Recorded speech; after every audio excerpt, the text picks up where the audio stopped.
जय श्री राम जी की। आप सभी का स्वागत है श्री सुधा जी 9 चैनल पर। आज हम लोग जानेंगे भगवान श्री राम और रामचरितमानस से जुड़ करके हम अपने जीवन के प्रत्येक कार्य को सफल बना सकते हैं। बिल्कुल सही आप सुन रहे हैं। यह है सिद्धांत गणित के नियमों की तरह पूर्ण सत्य है। जैसे गणित में 2 धन 2 बराबर 4 होता है, वैसे ही हम श्री राम और श्री रामचरितमानस से जुड़ करके और उसमें भी नवधा भक्ति का नित्य पाठ करके अपने जीवन में प्रत्येक कार्य को सफल बना सकते हैं। बड़ा ही सरल सिद्धांत है। होता क्या है कि हम लोगों को ये सिद्धांत मिलता कब है? जब हमारे पुण्योदय हो गए होते हैं। पुण्योदय होते ही ऐसे ऐसे रास्ते हमारे सामने मिलने लगते हैं जिसे हम कभी सोच ही नहीं सकते थे। यही रास्ते तो अनंत है ना, लेकिन हमको दिखते नहीं। हमारी आंखें बंद होती हैं। क्यों बंद होती हैं? पुण्योदय ही नहीं हुआ है अभी तो हमारा। पुण्योदय तो तब होगा जब हम श्री राम और श्री रामचरितमानस से जुड़ेंगे। हम और आपने तो मान लिया है, जब भी हमारे जीवन में संकट आता है हम लोग यही सोचते हैं, ये तो मेरे पापों का फल है। नहीं, मेरे पापों का फल नहीं है, हम इसको बदल सकते हैं। यही श्री रामचरितमानस से जुड़ करके इसमें हमको मिलते हैं अपने सारे दुखों को दूर करने के लिए नए नए विचार। ये जैसे हमने अपने जीवन में बहुत परिवर्तन किए हैं। अपने पुराने घर को तोड़ करके नया घर बना लिया, पुराने कपड़ों को उतार करके नए वस्त्र पहन लेते हैं, नित्य बदलते हैं अपने पुराने वस्त्रों को। तो ये पुराने पापों को भी हम नए पुण्य करके अवश्य ही बदल सकते हैं। इसलिए आइए हम सभी लोग जुड़ते हैं नवधा भक्ति से। नवधा भक्ति का वैसे तो 5 प्रकार की भक्ति का हम पाठ कर चुके हैं। आज करेंगे आगे की जो भक्तियां हैं उसको। उससे पहले हम इसको पढ़ रहे हैं, आप सभी ध्यान पूर्वक सुनिए। व्याख्या करेंगे हम छठी भक्ति की, छठी, सती, आठवीं और 9वीं की। भगवान श्री राम जी। एक चीज और है, ऐसी चीजों को सुनने के लिए हमें ध्यानस्थ होना पड़ता है, कल्पनाओं में। चलिए हम सब लोग चलते हैं माँ सबरी के आश्रम में और वहीं बैठेंगे हम लोग भी, जहाँ श्री राम हैं, लक्ष्मण जी हैं, मैया सबरी हैं।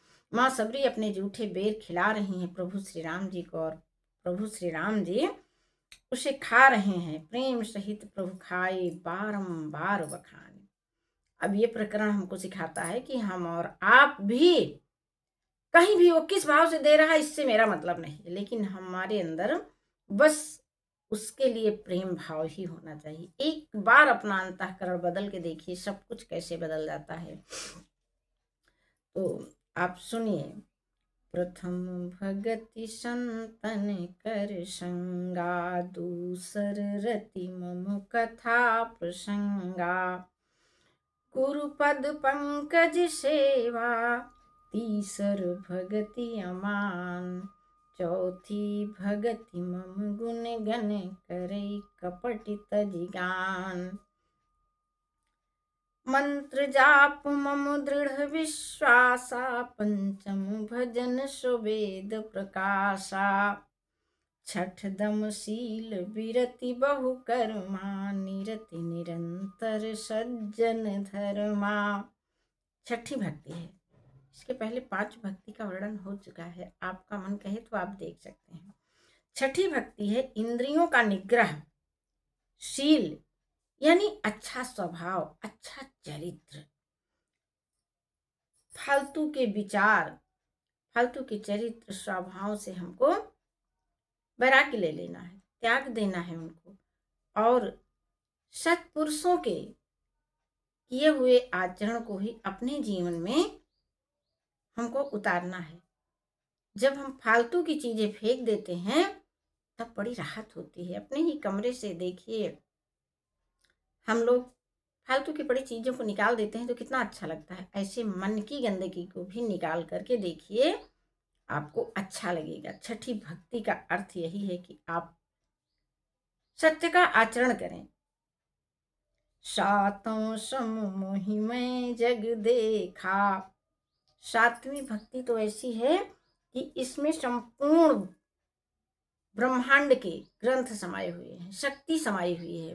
क्या कह रहे हैं प्रभु श्री राम? सातों सम मोहि मैं जग देखा। मेरे समान संपूर्ण जग को आप देखिए, सोचिए।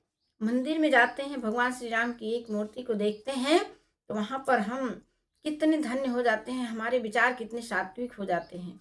और जब हम प्रभु श्री राम को सर्वत्र देखेंगे, सभी संपूर्ण जगत में उनके दर्शन करेंगे, तो फिर संपूर्ण जगत के साथ हमको राम ही राम दिखाई देंगे। फिर तो राम होंगे और हम होंगे उनके सामने। मोते संत अधिक करी लेखा। और कह रहे हैं कि मुझसे अधिक संतों को सम्मान दीजिए। हाँ, भगवान अपने भक्तों की सेवा से अधिक प्रसन्न होते हैं। आठों जथा लाभ संतोषा, सपने नहीं देखे पर दोषा। आठवीं भक्ति है, आपके पास जितनी समृद्धि है आप उसी में संतुष्ट रहिए, उसको ही संभालिए। वो समृद्धि तो आपकी फैली पड़ी है, बिखरी पड़ी है, आप उस पर ध्यान ही नहीं दे पा रहे हैं और के पीछे दौड़ रहे हैं। अरे जितना है उसको तो पहले संभाल लीजिए, तब आप आगे दौड़िए। होता क्या है, यही इतना हमारे लिए पर्याप्त होता है। और सबसे बड़ी बात है, सपने हूं नहीं देखे पर दोषा। देखना ही है तो पराये गुण देखिए। गुण देखते हैं तो श्री राम जी से मिलते हैं, अवगुण देखते हैं, दोष देखते हैं तो रावण से मिलते हैं। अब चुनाव मेरा। हम सब तो बस हमेशा पता नहीं किन कुसंस्कारों में फंस गए हैं कि वे कुसंस्कार हमको चला रहे हैं, हम नहीं अपने आप चल पा रहे हैं। तो कुसंस्कारों को दूर करने के लिए नित्य करिए नवधा भक्ति का पाठ। नवमी भक्ति, नवम सरल सब छल सनहीना। नवम सरल सब सन छलहीना, मम भरोस ही हरस न दीना। नवमी भक्ति है सरलता और सबके साथ कपट रहित बर्ताव करना, हृदय में मेरा भरोसा रखना, किसी भी अवस्था में हर्ष और दैन्यता न होना, बस विश्वस्त विश्वस्त विश्वस्त रहिए कि मैं सफल हूँ, संतुष्ट हूँ, शांत हूँ, समृद्ध हूँ।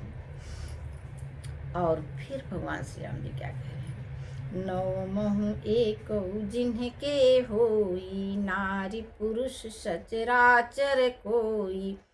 इन 9 भक्तियों में से एक भी जिसके अंदर होती है, वह कोई भी हो, स्त्री हो पुरुष हो, जड़ चेतन कोई भी हो, सोई अतिशय प्रिय भामिनी मोरे, सकल प्रकार भगति दृढ़ तोरे। सबरी को संबोधित करते हुए कह रहे हैं कि जिनमें एक भी भक्ति होती है वो मुझे अतिशय प्रिय होता है, और तुम्हारे अंदर तो सब प्रकार की भक्तियां हैं। हम भी चाहें तो भगवान श्री राम की ये 9 भक्ति को अपने अंतःकरण में धारण करके भगवान श्री राम की शक्ति से जुड़ सकते हैं। बनाएं अपने जीवन को पूरी तरह से सरल और सफल। तो आज बस यहीं पर देते हैं विश्राम। जय श्री राम जी की।